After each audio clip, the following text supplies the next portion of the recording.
Assalamualaikum warahmatullahi wabarakatuh. Nama saya Muhammad Azri Iqbal bin Zakaria. Nombor pendaftaran 16 DKA 20F1036. My name is Khairunisa binti Adnan, nombor matrik 16 DKA 20F1037. Nama saya Narfa Rashwada binti Maid, nombor matrik 16 DKA 20F1025. Assalamualaikum warahmatullahi wabarakatuh. Nama saya Fardatul Adawiyah binti Muhammad Fauzi, 16 DKA 20F1003. Saya dari kelas DKA 3B.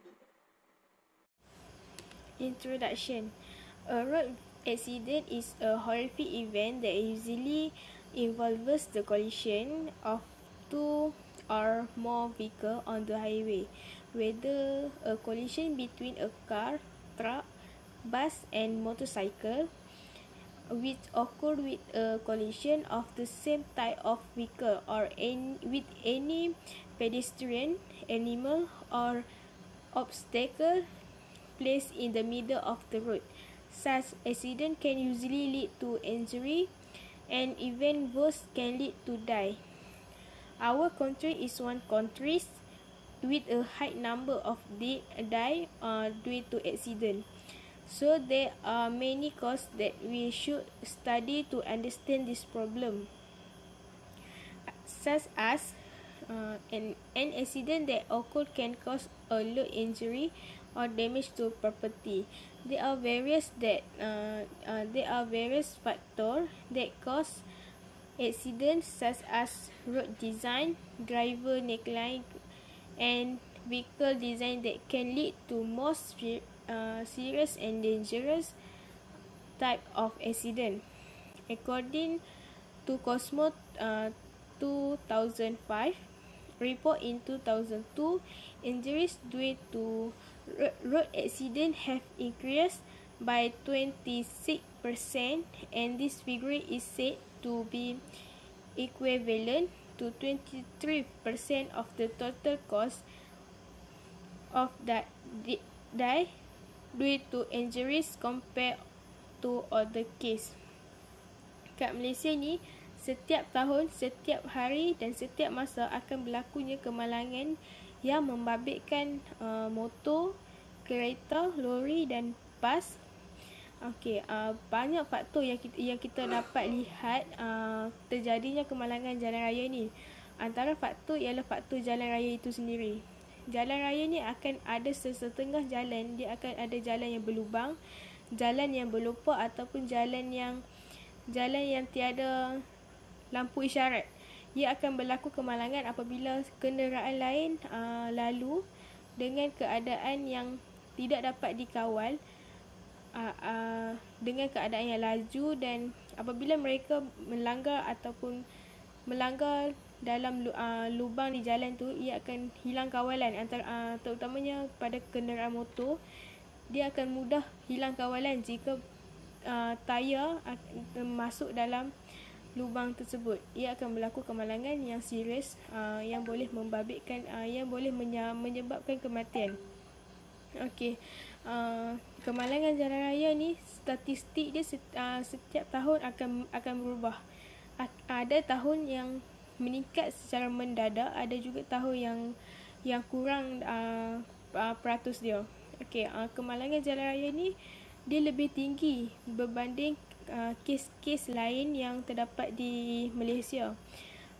Kemalangan ni setiap dua negara pun ada juga yang berlaku kemalangan, tapi kita fokuskan kepada Malaysia. Kat Malaysia pun banyak yang berlaku kemalangan. Kemalangan jalan raya ni ialah kejadian yang ngeri yang kita sendiri pun tak mahu benda tu berlaku kat kita. Kemalangan ni dia macam melibatkan pelanggaran dua atau lebih kenderaan di jalan raya yang boleh menyebabkan kita hilang kawalan apabila kita melanggar kenderaan lain di hadapan ataupun di belakang. Selalunya dekat jalan raya ni terdapat banyak kereta, banyak kenderaan lain. Ia akan menjadi lebih sibuk, dan sikap pemandu itu sendiri yang tidak cermat yang boleh menyebabkan berlakunya kemalangan jalan raya yang menyebabkan kematian dan kecacatan kekal. Okey. Kecederaan akibat kemalangan jalan raya juga meningkat saban tahun sebab beberapa faktor yang saya ceritakan tadi. Kita perlu elak berlakunya kemalangan ni untuk kita terus rasa selamat apabila berada di jalan raya. Okey. Bila kita dengar tentang kemalangan jalan raya, dia merupakan masalah yang daripada dulu lagi yang melanda Malaysia sekarang ni. Okey, bukan Malaysia saja, di luar negara pun sama juga akan mengalami masalah kemalangan jalan raya. Okey, bila kita buka laptop, TV ke apa, kita akan dengar tentang, kita dengar apa daripada surat khabar ke apa, mesti kita akan dengar tentang kemalangan jalan raya. Okey, menurut statistik yang dibuat oleh Kajian Keselamatan Jalan Raya (MIRAS),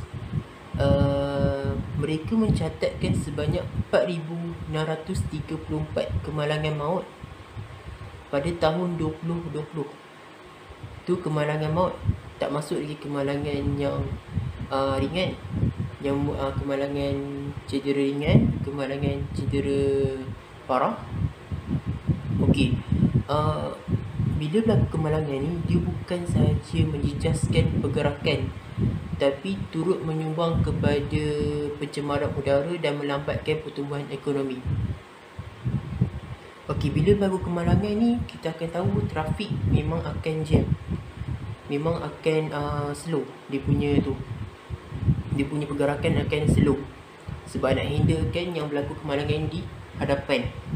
Lepas tu bila jadi macam tu, kereta dah terlalu lama dekat atas jalan raya, kereta dia akan keluarkan gas yang banyak berbanding kereta yang jalan biasa atau jalan yang ikut standard hal laju.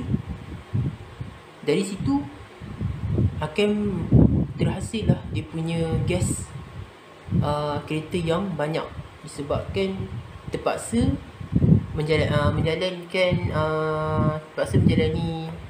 keadaan trafik yang jam waktu kemalangan dan akan merosakkan ekosistem udara lah dekat kita punya negara.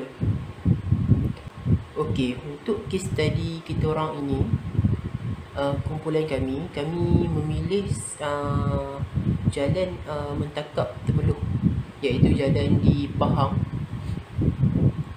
Dan bila kami cek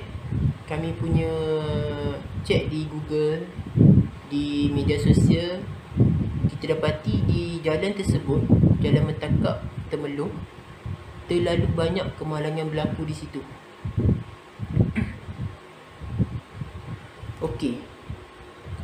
Okey, seperti mana yang kita tengok di skrin. Okey, sebanyak 19,635 kemalangan jalan raya di Pahang sejak awal tahun ini.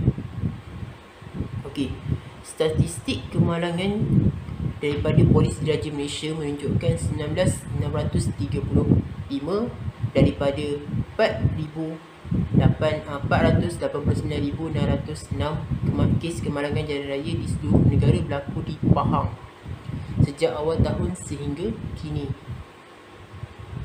Lepas tu, anggota Dewan Undangan Negeri Adun Lebah, Datuk Muhammad Suhaimi Yusof berkata jumlah kemalangan yang menyebabkan kematian di negeri Pahang dah seramai 543 orang daripada 6,706 kes di seluruh negara.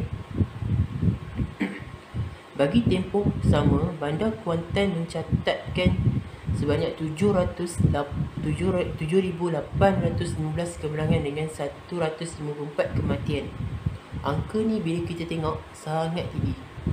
Dalam setahun tu jumlah kemalangan tu sangat banyak.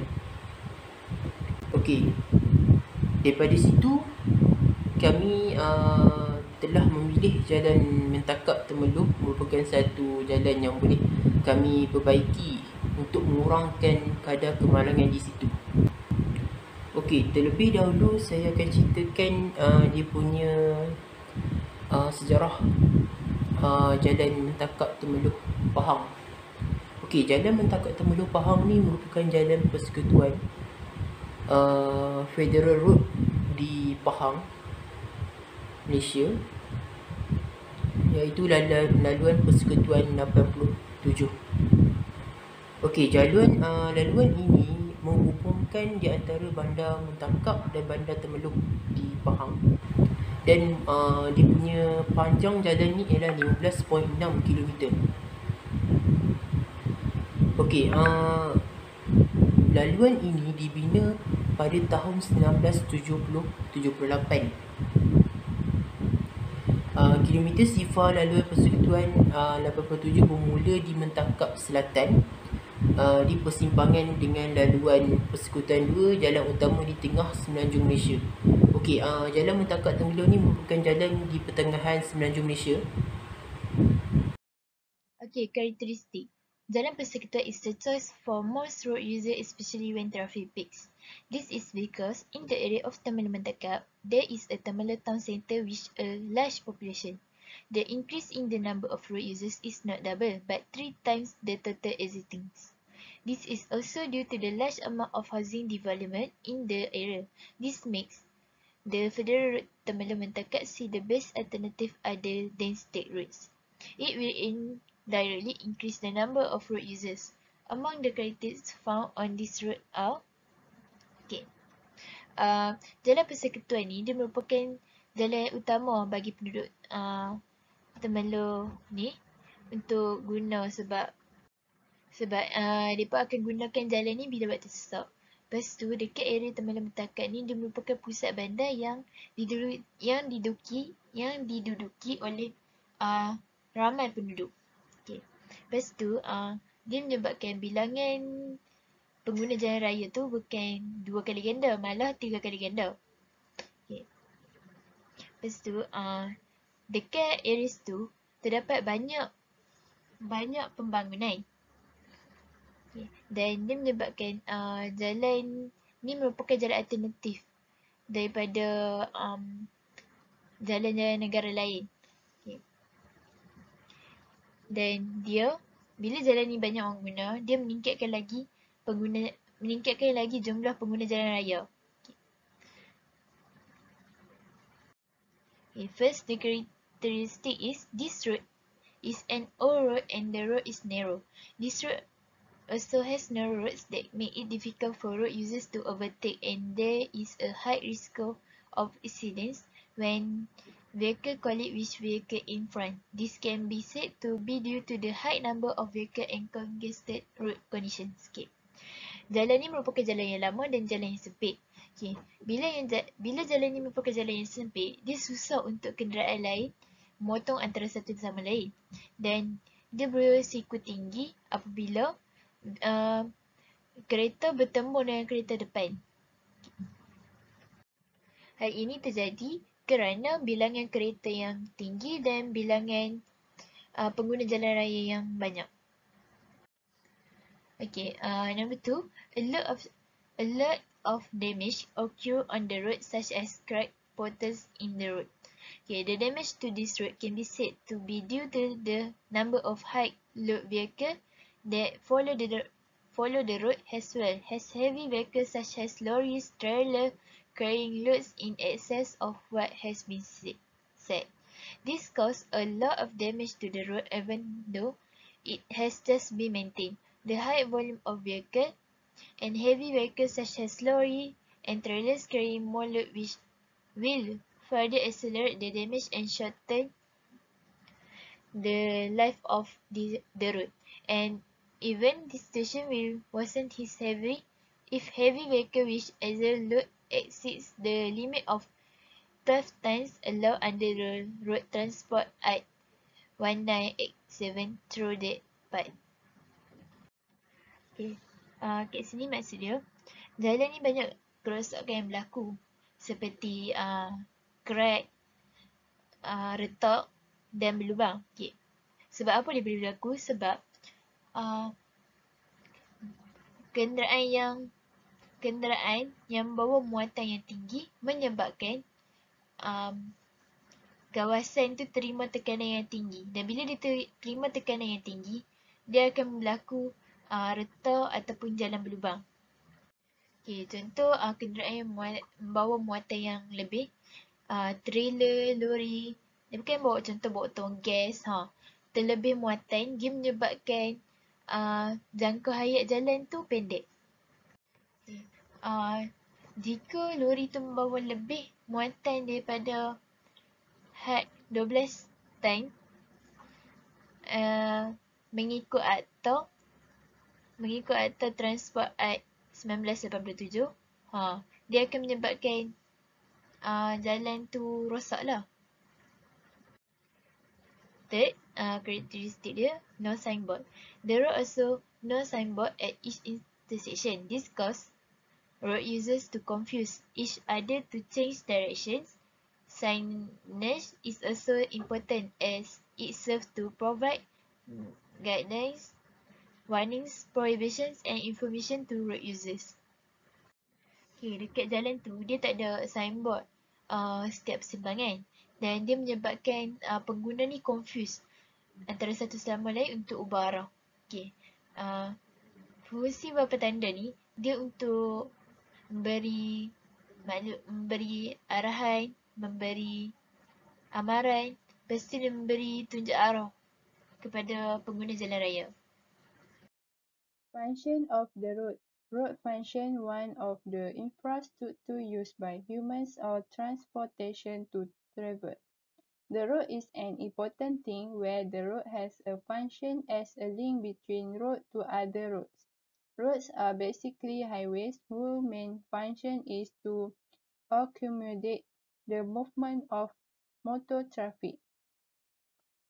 Streets are usually lined with buildings and public space, and while movement is still a major function, there are several others of which the function of place is the most important.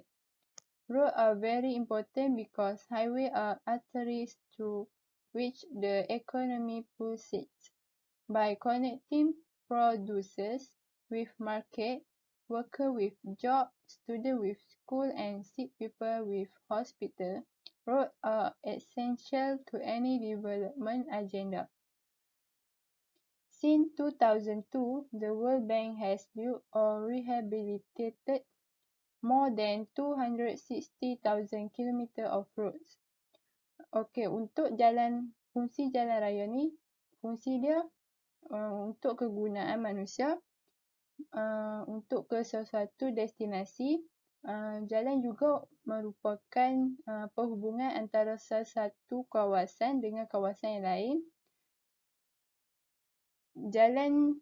Biasanya jalan besar ni mempunyai ciri tertentu yang digunakan untuk kenderaan bermotor, untuk orang awam, dia dibiayai oleh orang awam. Penggunaan jalan raya ni dia tertakluk kepada undang-undang pengangkutan. Secara umumnya, sistem jalan raya ni dia diklasifikasikan sebagai lebuh raya, jalan kebangsaan ataupun laluan persekutuan, jalan raya negeri atau wilayah, jalan perbandaraan ataupun jalan-jalan lain termasuk jalan kampung dan jalan estate. Okey, untuk slide yang ke-7, dia menerangkan tentang road system. Okey, kita tahu jalan dekat Malaysia ni dia ada dua jenis kategori, iaitu jalan persekutuan dan jalan negeri. Okey, tempat yang kami pilih tu iaitu jalan Mentakap Temeloh merupakan jalan persekutuan. Faham? Okey, jalan persekutuan ialah semua jalan yang diisytiharkan, ni dia punya definisi dia, yang diisytiharkan di bawah Ordinans Jalan Persekutuan 1959 dan jalan-jalan antara bandar utama yang bergabung dengan ibu negeri dan jalan-jalan menuju ke pintu masuk dan keluar di negara ini. Okey, maknanya jalan yang menggabungkan di antara jalan ibu negeri dan bandar utama dan pintu masuk negara. Okey, sistem garisan dan titik yang saling bersambung yang mewakili sistem jalan atau jalan bagi satu kawasan sistem jalan persekutuan Malaysia ialah rangkaian jalan utama di Malaysia. Semua jalan persekutuan di Malaysia adalah di bawah bidang kuasa Kementerian Kerja Raya MOW dan mengikut Akta Fungsi Menteri 1969, KKR bertanggungjawab untuk merancang, membina dan menyelenggara semua jalan persekutuan yang diwartakan di bawah Akta Jalan Persekutuan 1959. Walau bagaimanapun, kebanyakan projek jalan persekutuan telah dibina dan diselenggara oleh Jabatan Kerja Raya JKR yang juga merupakan salah satu agensi pelaksanaan di bawah KKR, kecuali di Semenanjung Malaysia iaitu Sabah dan juga Sarawak. Okey, hal ini kerana di kedua-dua buah negeri tersebut iaitu Sarawak dan juga Sabah dikendalikan oleh JKR di kedua-dua buah negeri masing-masing. Sistem jalan raya di negeri Malaysia adalah sekunder dan jalan raya Malaysia dengan jumlah panjangnya ialah 227,647 km, iaitu jumlah besar bagi jalan persekutuan dan negeri ialah 2,250,023 km setakat Disember 2019. Pembinaan jalan negeri di Malaysia dibiayai oleh Jabatan Kerja Raya Malaysia JKR pada setiap negeri masing-masing. Pahang, Kedah. Piawai jalan negeri adalah sama dengan persekutuan, kecuali sistem kod dia, sistem pengekuatan sistem kod di mana kod jalan negeri bermula dengan kod negeri diikuti dengan nombor laluan. Contohnya negeri Johor iaitu J32 dilabelkan J32. Jika jalan negeri melintasi sempadan negeri, maknanya jalan tu melintas jalan sempadan negeri, kod negeri akan berubah. Contohnya laluan B20 di Salak Tinggi, Selangor akan bertukar kepada N20 selepas melepasi sempadan negeri Sembilan dan Nilai. Okay, the issue of problem arising with the road is there are many problems that cause accident on the road, and among them is a cracked road. This happens because many vehicles use the road such as car, motorcycle, bus, lorry, and so on. Lorries carrying heavy load give a higher pressure to the road and cause the road to crack. Next, road damage that often occurs is small indentation on the road that is where the area is lower than the surrounding area. This small indentation is visible when it's flooded by rainwater. It occurs because of the load from vehicle was imposed on the road. Okay, dekat sini dia nak cakap sebab punca kenapa jalan ni berlaku banyak kemalangan. First, jalan yang retak. Okay, bila jalan retak ni, dia disebabkan oleh kenderaan yang berat. Okay, dia disebabkan kenderaan yang berat seperti lori yang membawa muatan yang tinggi dan ini menyebabkan tekanan kepada jalan tersebut. Okay, seterusnya, jalan rosak ni disebabkan lekukan kecil yang berlaku dekat jalan. Lekukan kecil ni kita boleh tahu bila waktu hujan turun, dia akan tak ada air. Macam dia jadi ni lah. Kita nampak jalan tu ada air. Padahal jalan tu dia macam ke dalam sikit. Dia lekukan kecil yang dia boleh tapis air. Bukan tapis, dia takung air. Okay. Furthermore, this road is also often accidents because the road is built too narrow for large vehicles that carry heavy loads such as lorries, vans, and others that cannot be accommodated by this road and result in traffic congestion. This can also be proved as this road has 4 lanes, where each direction has only 2 narrow main lanes. Okay, jalan ni merupakan jalan yang selalu berlaku kemalangan kerana jalan ni sempit. Jalan ni sempit dan banyak kenderaan yang menggunakannya seperti lori, kereta dan sebagainya. Okay, kat jalan ni dia ada 2 jalan dan 2 jalan mengandungi 4 lane. 4 line lah, kira 4 lane. 2 daripada sebelah kanan dan 2 daripada sebelah kiri. Okay. This is said because there are some drivers who often park their vehicle on the shoulder of the road to buy goods in nearby shops, which allow for serious accident because it obstruct the view of other drivers who are on the road. Okay, ni disebabkan banyak pemandu yang suka parking di bahu jalan sebab nak beli barang-barang yang berdekatan dengan bahu jalan, dan dia menyebabkan jalan tu jadi sempit. This will also increase the statistic of accident that can claim life and serious injuries due to the negligence of drivers who do not care about safety while on the road. Finally, most of the surrounding residents found stated that the condition of the road was confusing and there were no clear signs to warn road users. Okay, statistik menunjukkan berlakunya kemalangan ni atas kecuaian pemandu. Pemandu yang tak mementingkan keselamatan bila di jalan. Okay. Dan sekali,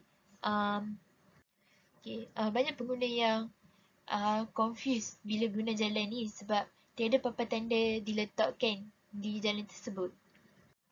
Okay.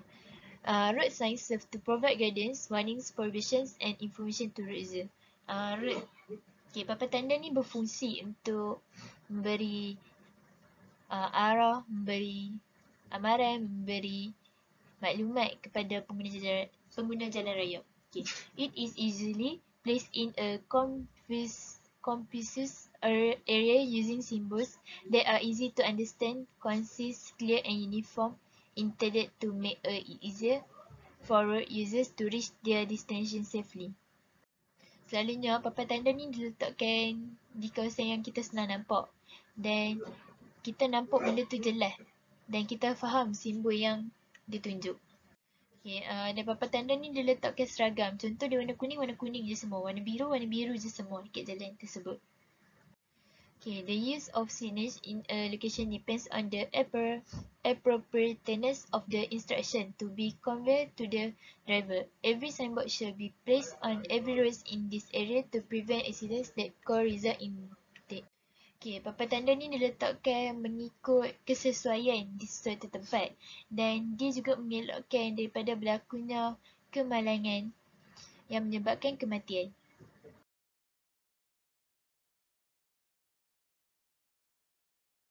Okey, sepanjang perjalanan di antara Temerloh, Bandar Mentakap dan Temerloh, bila kami buat semakan, terdapat yang dicakapkan di slide yang tadi, iaitu masalah jalan berlubang.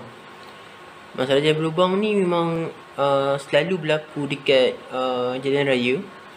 Untuk bagi saya, untuk pembaikan yang terbaik untuk mengurangkan kadar kemalangan di situ ialah pembaikan penyelenggaraan jalan raya yang berlubang.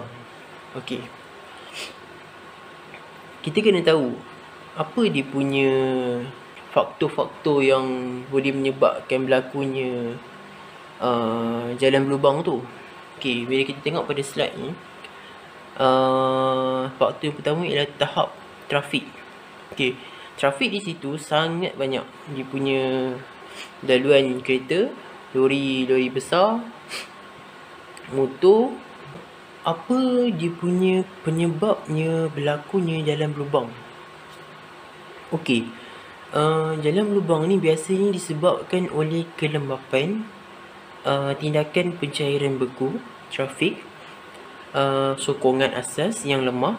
Pembaikan lubang adalah perlu dalam situasi di mana jalan berlubang menjejas keselamatan dan kebergantungan turapan. Maknanya bila terlalu banyak jalan orang lalu jalan raya tu, akan efek daripada jalan berlubang tu akan berlaku kat situ. Jadinya jika benda tu menjejaskan maknanya lubang tu terlalu besar sangat yang boleh menjejaskan dan boleh mendatangkan kemalangan kepada pengguna jalan raya, maknanya dia perlukan diselenggara dengan secepat mungkin. Selalunya operasi pembaikan penyelenggaraan jalan berlubang ni biasanya boleh dibahagikan kepada dua tempoh berbeza, iaitu tempoh masa yang berbeza. Iaitu tempoh pertama ialah pembaikan pada musim sejuk apabila suhu rendah, bahan asas dibekukan dan tambahan kitaran kelembapan dan pencairan beku dijangka sebelum musim bunga. Tempoh kedua ialah pembaikan musim bunga apabila bahan asas basah dan lembut dan beberapa kitaran pencairan beku tambahan dijangka. Tanpa mengira keadaan iklim, potensi keselamatan dan masalah kebergantungan kepada jalan raya. Untuk buat satu perkara, kita mesti ada untuk menjadikan dia lebih maknanya pekerjaan tu lebih berkesan, kita mesti ada perancangan dan reka bentuk. Contoh kalau kita nak penyelenggaraan jalan, mesti kita ada perancangan dan reka bentuk. Dua elemen ni sangat penting untuk buat penyelenggaraan jalan berlubang, untuk mendapatkan kualiti jalan yang dihasilkan tu lebih baik daripada jalan yang sebelumnya. Bahan untuk pembaikan jalan raya ni, jalan berlubang ni adalah dia ada 3 jenis campuran. Yang campuran yang pertama ialah campuran sejuk yang dihasilkan oleh loji aspat tempatan yang merupakan agregat dan pengikat yang tersedia. Dia menggunakan agregat yang pengikat yang tersedia, biasanya tanpa peluang untuk mempertimbangkan keselesian atau prestasi yang dijangkakan. Jenis yang kedua ialah campuran sejuk yang dihasilkan mengikut spesifikasi yang ditempatkan oleh agensi yang akan menggunakan campuran tersebut. Untuk yang ketiga ialah campuran sejuk proprietary loji aspat tempatan umumnya menghasilkan bahan ini menggunakan dirumus khas oleh pengikat. Pengikat ini dihasilkan oleh syarikat ujian agregat tempatan campuran dikebentuk dan memantau pengeluaran untuk memastikan kualiti produk yang optimum. Untuk teknik pembaikan jalan yang saya rancangkan untuk dibuat di jalan Temeloh, Mentakap Temeloh, dia ada teknik ni banyak dia punya teknik-teknik dia, iaitu contohnya throw and go method, semi permanent. Kebanyakan agensi untuk penyelenggaraan jalan menggunakan kaedah throw and go method untuk membaiki jalan berlubang. Walaupun ia tidak dianggap cara terbaik untuk tampalan jalan berlubang, ia adalah kaedah yang paling biasa digunakan kerana daripada kadar pengeluaran yang tinggi. Maknanya tidak menggunakan kadar pengeluaran yang tinggi, kewangan yang tinggi. Untuk jalan Temeloh Mentakap ni, saya mencadangkan untuk menggunakan kaedah semi permanent. Apa itu kaedah semi permanent? Kaedah semi permanent ialah kaedah yang dianggap sebagai kaedah yang alternatif, yang terbaik daripada kaedah bilangan dan kaedah tradisional, dan digunakan oleh banyak agensi ialah prosedur pembaikan separuh kekal. Okey, prosedur ini mewakili satu peningkatan tahap usaha dan menampal jalan berlubang. Ia meningkatkan usaha, meningkatkan prestasi tampalan dan menambah baik sokongan asas dan sekeliling yang disediakan untuk tempoh yang lama. Ia juga meningkatkan kos operasi menampal. Okey, untuk yang ni dia kelebihan dia akan meningkatkan prestasi jalan tersebut, tampalan untuk menambah baik, meningkatkan dia punya sokongan asas jalan dan sekeliling jalan itu, dan masa dia lebih lama untuk bertahan, untuk kekal baik. Namun ada sesetengah agensi dia menggunakan peranti suntikan semburan untuk membaiki jalan berlubang. Teknik ini mempunyai kos peralatan yang lebih tinggi daripada yang lain. Maknanya kos ni tinggi, sangat tinggi untuk peranti suntikan semburan. Macam mana kaedah separuh kekal iaitu semi permanen dijalankan? Okey, kaedah pembaikan separuh kekal dianggap salah satu yang terbaik yang saya katakan tadi tu untuk membaiki jalan yang berlubang. Kekurangan penyingkiran kedalaman penuh dan penggantian. Prosedur ini termasuklah langkah-langkah yang ditunjukkan di slide. Okey. First kali kita kena keluarkan air dan sepihan daripada lubang bahagian di atas permukaan jalan yang berlubang. Okey.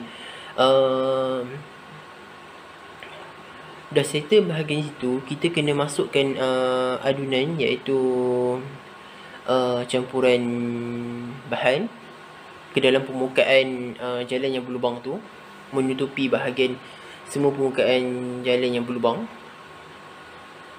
Okey, yang seterusnya ialah kita kena padatkan bahagian permukaan itu dengan menggunakan roller truck atau roller yang ringan biasa, roller tangan,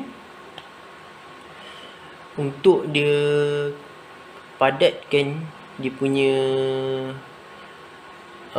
untuk mengurangkan dia punya ruang-ruang di antara bahan-bahan tu untuk lebih padat ke dalam tanah.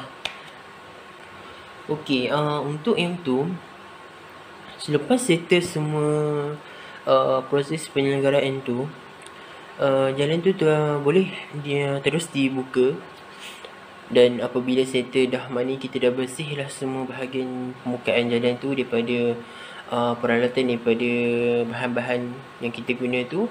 Okay, kita dah boleh buka lah balik jalan tu, dan daripada situ kita dapat kena pasti bahawa kaedah ni sangat mudah dan tahan lama untuk jangka masa yang panjang.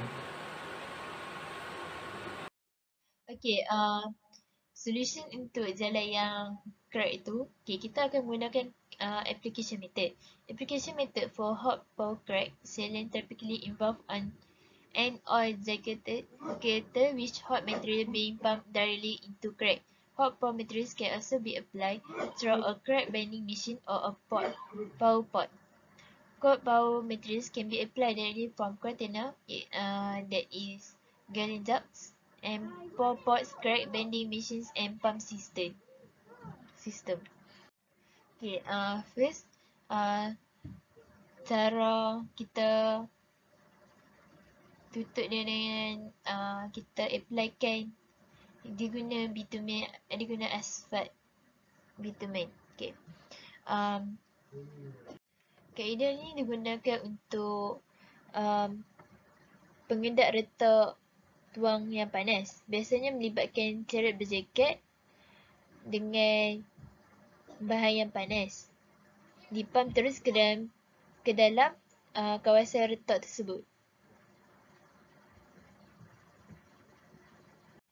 Okay, bahan-bahan ni dia boleh digunakan melalui mesin retak ataupun periuk tuang. Okay, untuk bahan tuang yang sejuk, dia boleh digunakan terus melalui duct galleons. Lepas tu mesin pita retak. dan sistem pump. Okay, number 2 solution dia proper crack cleaning and preparation. Involve removing vegetation, dirt and debris from cracks that will allow the cracks funny materials to flow into the cracks and to the added to the side walls of the crack. Popular crack cleaning methods include mechanical wire, brushes and rotors. After crack have been cleaned or roted, they shall be blown out with a leaf blower, compressed air or heated compressed air. Okay, metod ni kita buang dulu kotoran yang ada dekat tengah jalan-jalan tu supaya bila kita tuang tu dia dapat meresap ke dalam kawasan yang retak. Okay, kaedah pembersihan retakan ni dia boleh menggunakan berus, dawan mekanikal dan penghala. Okay, bila retakan telah dibersihkan atau disalurkan, ia hendaklah dihembus keluar dengan blower daun. Udara dan udara termampat yang dipanaskan. Next, cadangan yang untuk jalan mentakap Temerloh adalah widen of the main road, iaitu melebarkan jalan utama. Okay, first point adalah road construction is a traffic space opening process that overcome various geographical barriers. This process involves the removal of land, the construction of bridges and tunnels, and even the removal of vegetation. This may involve deforestation. Point 2. Before we inlake the roads in this area, we need to make a study first for its layer of structure of the road. Point 3. The macadam road construction method has a slope to the side of the road to drain rainwater. If the soil has passed the CBR strength test, the soil surface can be performed using a type of machine called a grinder machine. This point 4. This subbase usually consists of the mixed layer of rock, sand, dust called a run crusher. Crusher runs has a mixture of rocks from the lake 40 mm up to the size of dust. In addition to crusher run, there are also some that use quarry dust. Smaller size quarry dust also has dust. Point 5. After the crusher runs or quarry dust is dumped on the side by truck, the backpusher will push the rock. Once again, the grinder machine was used. This time not a slope the road but a level the road. Okay, pada asasnya pembinaan jalan raya ni ialah satu proses pembukaan ruang lalu lintas yang mengatasi pelbagai halangan geografi. Proses ini melibatkan pemindahan tanah, pembinaan jambatan atau terowong dan juga menyingkirkan tumbuh-tumbuhan. Ini juga melibatkan penebangan hutan untuk dijadikan jalan raya. Okey. Kekuatan tanah yang kita nak jadikan jalan raya itu diuji dulu sebelum kita lakukan jalan tersebut. Okey, kekuatan tanah ni perlu diuji untuk melihat sama ada ia mampu menahan beban yang banyak yang dikenakan oleh kenderaan. Apabila jalan tu dah siap, kita nak uji. Sebelum jalan tu siap, kita nak uji dulu. Mampu tak jalan tu menahan beban yang sangat-sangat banyak. Okey. ia perlu disertakan bersama hasil laporan kajian tanah yang dinamakan soil investigation. Biasanya soil investigation ni dibuat sebelum masuk ke site lah, masuk ke tapak pembinaan tu. Akan dihantar kepada geotechnical engineer, soil technical engineer lah. Okay. Untuk kajian ni dibuat supaya tanah tersebut betul-betul kukuh dan mampu menahan beban yang banyak yang saya katakan tadi. Kita nak uji tanah tu terlebih dahulu sebelum kita siapkan, kita lebarkan jalan raya tu. Sebelum ni jalan tersebut sempit. Apabila jalan tersebut sempit, dia menanggung beban yang banyak dan akan menyebabkan berlakunya kerosakan kecil yang boleh menyebabkan kemalangan. Oleh sebab itu, kita perlu besarkan, melebarkan jalan agar tidak terlalu sesak kat kawasan tersebut. Okey. Sebelum kita membesarkan jalan di kawasan ini, kita perlu membuat kajian terlebih dahulu bagi setiap lapisan atau struktur jalan tersebut. Okey, untuk pengetahuan semua, struktur jalan ni ada 5, iaitu yang paling bawah, iaitu paling bawah adalah subgrade. Atas subgrade kita ada subbase. Atas subbase kita ada base. Atas base kita ada binder course. Yang paling atas adalah wearing course. Wearing course ni adalah lapisan yang paling atas yang tayar kenderaan kita lalu lalang tu. Iaitu adalah wearing course. Okay. Kaedah pembinaan jalan makadam ni mempunyai cerun ke tepi jalan untuk mengalir air hujan. Dia ada macam cerun lah, cerun yang boleh air hujan mengalir. Air hujan tu tak bertakung lah di kawasan tersebut. Sekiranya tanah telah lulus ujian kekuatan CBR, iaitu ujian ni lah, ujian sebelum kita nak ujian untuk kita menguji tanah tersebut. Permukaan tanah boleh dibentuk menggunakan sejenis mesin yang dipanggil mesin tu ialah mesin penggrade. Yang gambar tersebut adalah mesin tersebut lah, gambar mesin tersebut. Mesin ni dia akan potong tanah mengikut kecurunan yang kita nak. Bilah pada mesin tu dia akan dicondongkan untuk menolak tanah ke tepi, dan bilah boleh diangkat mengikut kecurunan yang kita nak lah.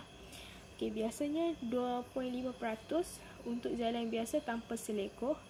Selepas tanah digradekan mengikut kecurunan yang kita inginkan, jalan akan dialaskan dengan subbase. Okey, akan dialaskan dengan subbase, iaitu lapisan kedua dari bawah. Okey. Permukaan ini kadang-kala diperlukan, kadang-kala tak diperlukan dalam pembinaan jalan raya. Okey, dia bergantung kepada reka bentuk ketebalan jalan tersebut. Subbase ni biasanya terdiri daripada lapisan campuran batu, campuran pasir, dan habuk yang dipanggil penghancur larian. Okey, crusher run ni pula mempunyai campuran batu daripada 40 mm terbesar sehingga saiz habuk yang kecil-kecil tu, yang kita sendiri pun tak nampak. Selain crusher run, ada juga yang menggunakan habuk kuari. Okey, habuk kuari bersaiz lebih kecil juga mempunyai habuk. Ramai jurutera mempunyai pendapat. Mereka mempunyai pendapat yang berbeza-beza tentang lapisan subbase ni. Lapisan subbase ni menggunakan habuk kuari ini adalah ada yang mengatakan, ada engineer yang mengatakan ini tidak boleh digunakan, tidak sesuai untuk digunakan dalam pembinaan jalan ni. Okay, ada juga engineer yang cakap boleh digunakan dalam pembinaan jalan raya ni. Okay, selepas larian penghancur atau habuk kuari tu dibuang ke tapak dengan truk yang besar, penolak belakang akan menolak batu sekali lagi. Mesin penggrade kali ini digunakan bukan untuk mencurun jalan tapi untuk meratakan batu. Okey, selepas batu tu dituang di kawasan untuk melebarkan jalan tu, mesin pergerakan ni kan tadi kita guna untuk mencerunkan bukit, tapi kali ni kita akan menggunakan untuk meratakan batu di atas jalan raya. Okay, seterusnya the road base must consist of a mixture of rock and sand and dust. Rock function as load bearer, sand as space filler, and seal dust as binder. If there are too many rocks, maybe the load can be borne, but there is no bond between the rocks, so it is triangle. The next process is called priming coat, a process of spray oil and the surface of the rock base, rock above, so that the surface is waterproof. After finish the spray, the process of premising or paving the road is started. Usually the road paving process will use paver machine. Okay. Pengkalan jalan mesti terdiri daripada campuran batu, campuran pasir serta habuk. Batu ni dia fungsi dia sebagai pembawa beban. Pasir pula sebagai mengisi ruang pada antara batu tu kan, batu dengan batu lain. Dan kelodak ataupun debu yang kita sebutkan tu sebagai pengikat antara bahan tersebut lah. Jika batuan tu lebih banyak, mungkin bebannya boleh ditanggung, tetapi tiada ikatan antara batu-batu tersebut sehinggalah berbentuk segitiga. Okey, kita tengok proses seterusnya. Proses seterusnya dipanggil kod penyebuan. Satu proses penyemuran minyak pada permukaan jalan dasar supaya permukaan kalis air. Okey, sebelum kita tengok sama ada buat jalan baru ataupun melebarkan jalan, dia mesti kita akan nampak jalan tu akan menjadi warna hitam, macam jalan baru lah kan, jalan hitam, sebab dia ada satu proses. Dia akan sembur dulu minyak tu atas permukaan jalan untuk permukaan tu dia kalis air. Dia macam air pun dia tak melekat situ, dia macam kalis air lah. Okay. Selepas selesai semburan tu dilakukan, depa sembur tu menggunakan mesin dalam slide seperti yang di atas. Mesin ni tugas dia sembur minyak tu je atas jalan raya untuk kalis air nanti. Okey, selepas selesai sembur ni dilakukan, proses pracampuran atau penurapan jalan dimulakan. Kebiasaannya proses ni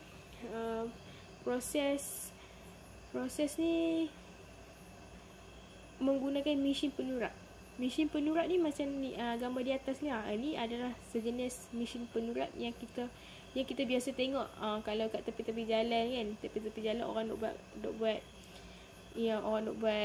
jalan baru tu, mesin ni akan ada kat situ. Mesin ni dia besar tau. Okey. Untuk pengetahuan semua lah kan, jalan mentakap dengan jalan temeluh ni, jalan dia sangat sempit. Dia hanya berapa lorong saja itu. Okey, jalan ini menyukarkan pengguna jalan raya apabila bertembung dengan kenderaan lain. Jalan sempit, apabila aksiden dia akan jadi lebih sesak.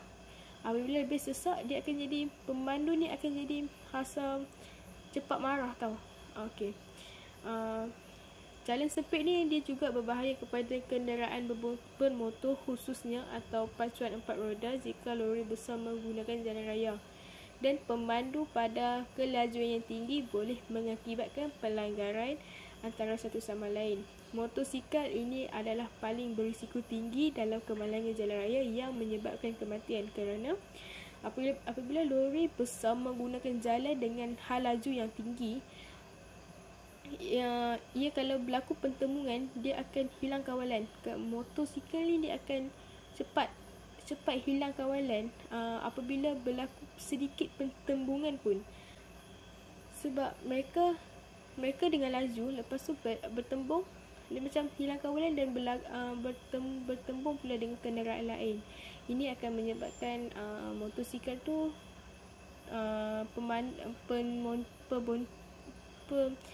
yang bawa motosikal tu akan jadi boleh menyebabkan kematian lah. Okay. Jalan Mentakat Temeloh di Pahang ni hanya mempunyai 4 lorong. 4 lorong ni dia macam kiri ke kanan. Satu lorong yang besar tu dia terbahagi kepada 2 lorong saja. Contoh macam ni kan. 2 lorong tu bagi setiap arah. Dia ke sana dengan ke sini hanya 2 lorong. 2 lorong tu banyak kenderaan yang lalu kat situ kan. Lori pun banyak yang bawa muatan yang berat. Okay. Jalan ni akan jadi lebih sesak apabila berlakunya kemalangan serta waktu puncak seperti waktu orang pulang kerja, orang nak pergi kerja. Lepas tu yang paling akan jadi lebih sesak iaitu hari perayaan. Contohnya Aidilfitri ke hari cuti orang nak balik kampung. Macam tu dia akan jadi lebih sesak. Apabila lebih sesak, peratus untuk kemalangan tu lebih tinggi sebab jalan sempit kan. Lepas tu kami memohonlah macam pihak yang bertanggungjawab ni perlu memperbesarkan lagi jalan utama ni untuk mengurangkan kejadian kemalangan jalan raya supaya orang pun rasa selamat apabila kita lalu di kawasan tersebut daripada berlakunya kemalangan jalan raya. Okay, the last suggestion is to install signboard on Mengkatak Road to Temeloh. We always see the side of the road there will be sign. Okay. There are many conditions for installation of road sign divided into 7 groups. Yang pertama warning, yang kedua set, yang ketiga priority, yang keempat prohibit, yang kelima service on hint, yang terakhir more information. The general rules for the placement of sign are particularly important because for the number and the type of traffic signal installed, taking into account the location of the priority of road to make the road management company provide for part of webbing.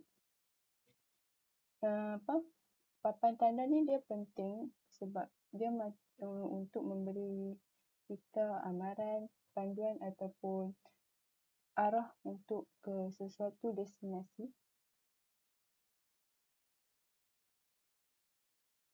Untuk pemasangan papan tanda, terdapat beberapa syarat yang perlu kita patuhi.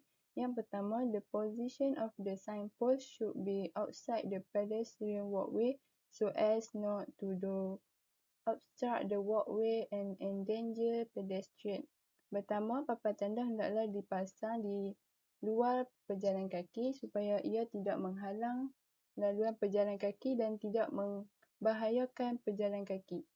Yang kedua, signage pole must be at distance at least 3.6 meter from the road edge.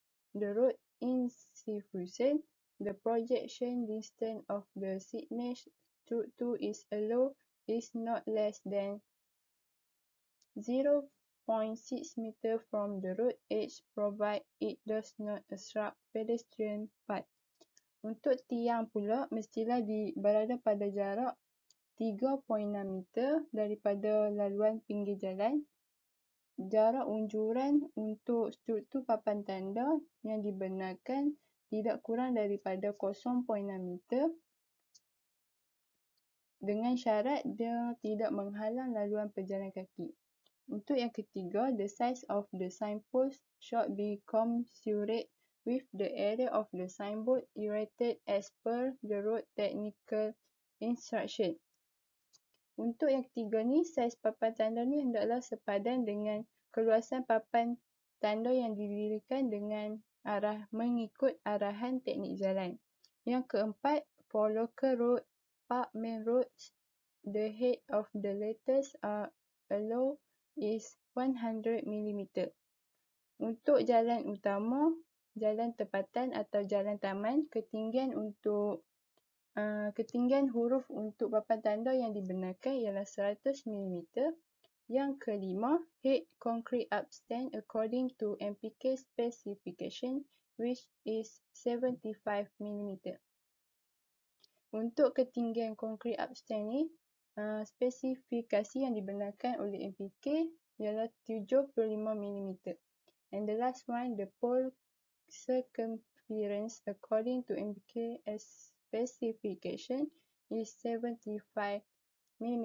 Untuk lilitan tiang papan tanda, spesifikasi MPK yang dibenarkan ialah 75 mm. Untuk memasang papan tanda, selalu papan tanda dipasang oleh JKR, iaitu Jabatan Kerja Raya. Untuk pemasangan dan reka bentuk tanda arah mestilah mengikut spesifikasi yang dinyatakan di dalam slide ini. Terdapat 4 spesifikasi. Yang pertama, Road Technical Instruction JKR 2A/85 Position of Signboard. Yang kedua, Road Technical Instruction JKR 2B.